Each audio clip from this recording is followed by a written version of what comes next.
Hello, KLA families. My name is Ms. Wasinski, or Ms. W, as the students call me, and I'm the music teacher here at KLA for kinder through 5th grade and 6th through 8th grade.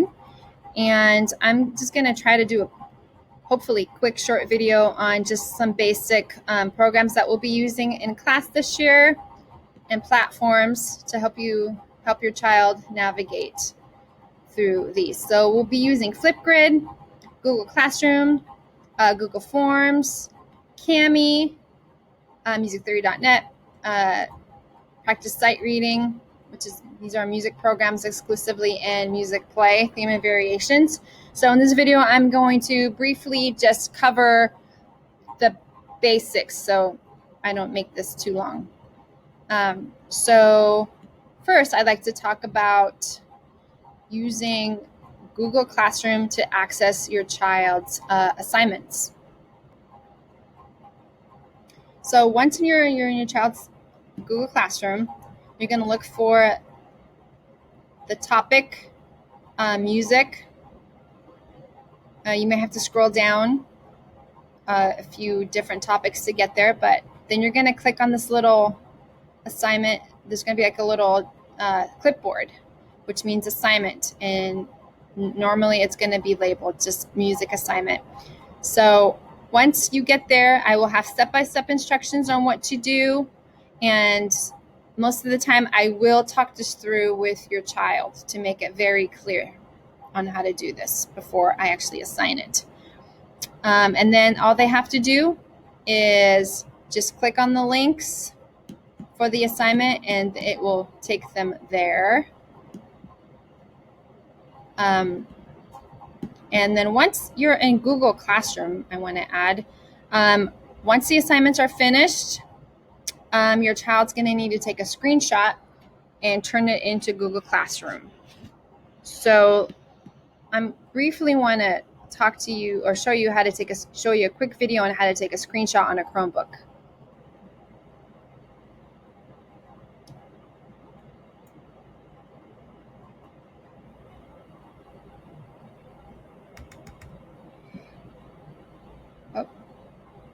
Hello, this video is going to demonstrate how to take a screenshot on a Chromebook.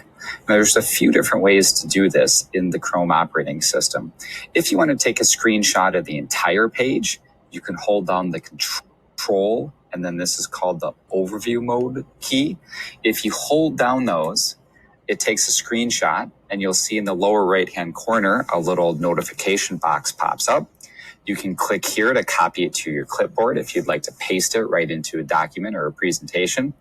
Or if you click here, it will open up the app that has all of the downloads, and then you can get at the screenshot there. If you need to get back to that app later, you can click here in the search icon.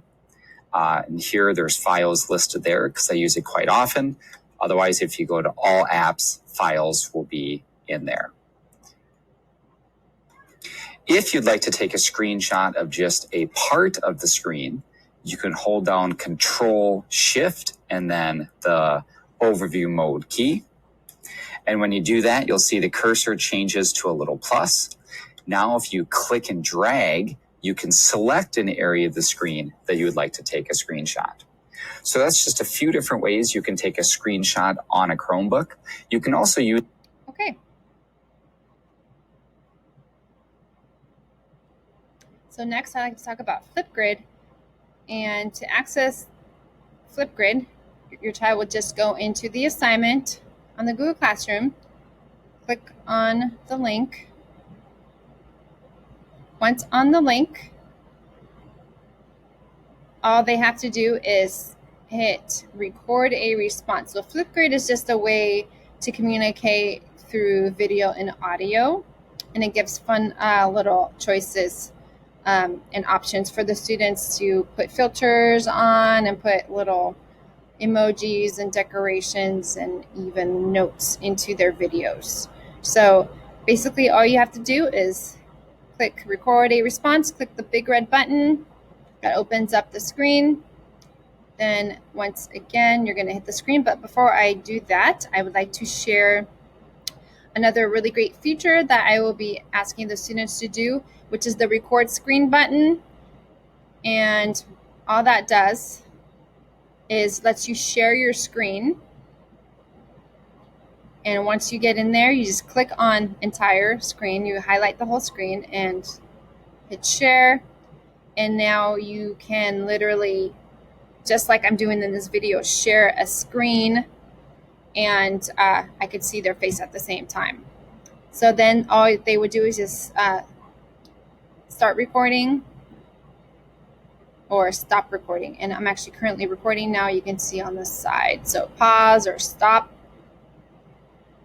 And once they are done with that,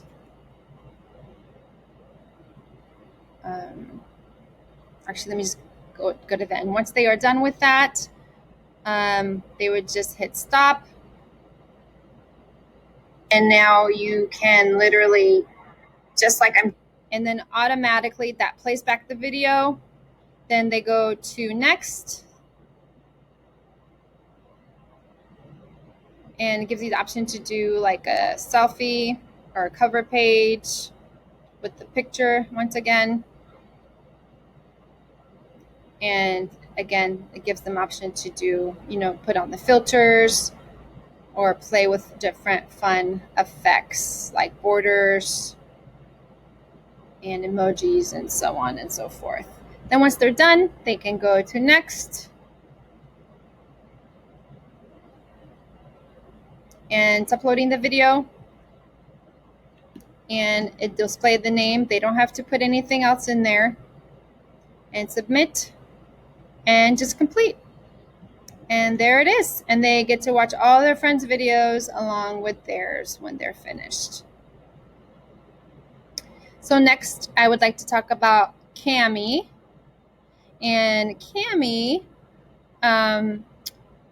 is a really great platform that allows you to notate and put notation on a document. So they would click on the link provided and then create an account, and they would create the account with a their school Google account. So I already have an account, so it went straight to this page for me.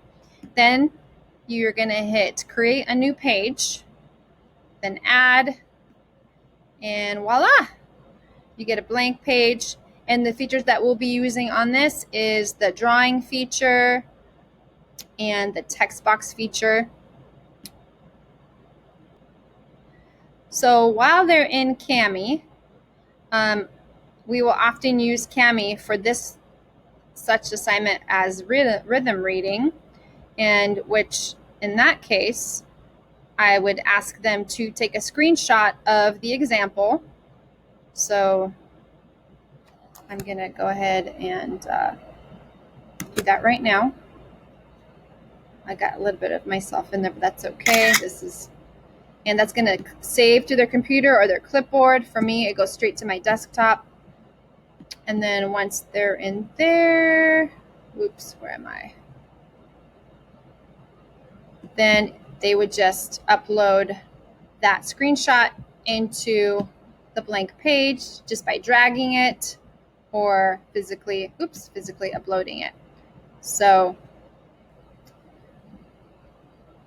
in order to make it bigger, we would have to select the select arrow and then drag it to make it bigger. You can drag it anywhere on the page and expand it.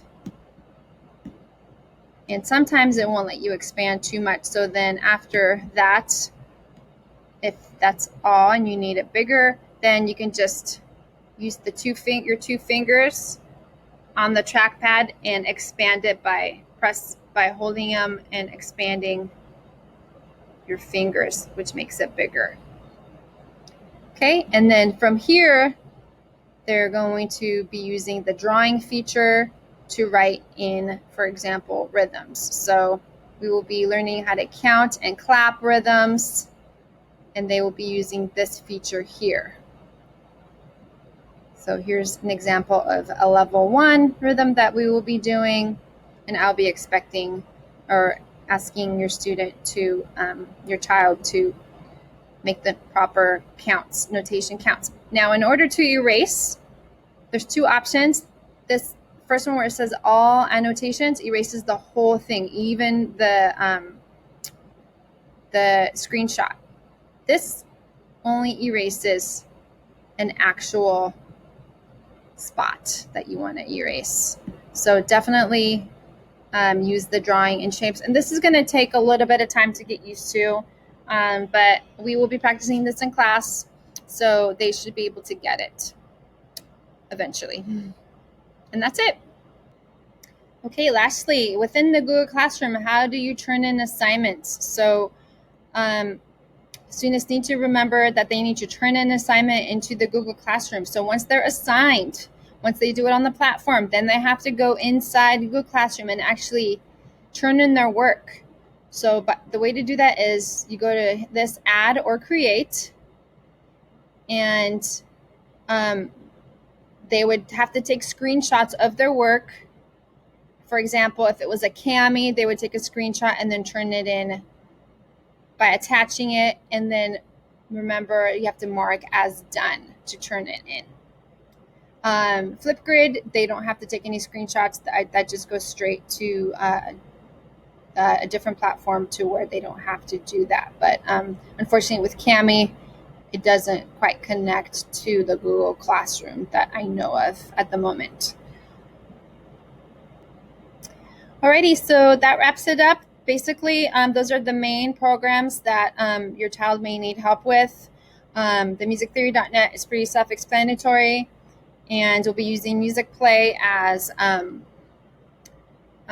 material to learn music from, and a curriculum. Google Forms is very self-explanatory, so they should be all set. And once again, my email, please feel free to contact me at any time through my email at ewasinski, WASCINSKI, at mykla.org. And I'll be happy to walk you through anything on a Meet or anything that you might need. Okay, and thank you for watching my video. I hope it's not too long. I'm trying to keep it short, but it's kind of hard. I'm looking forward to speaking with you all and meeting you. Have a great night.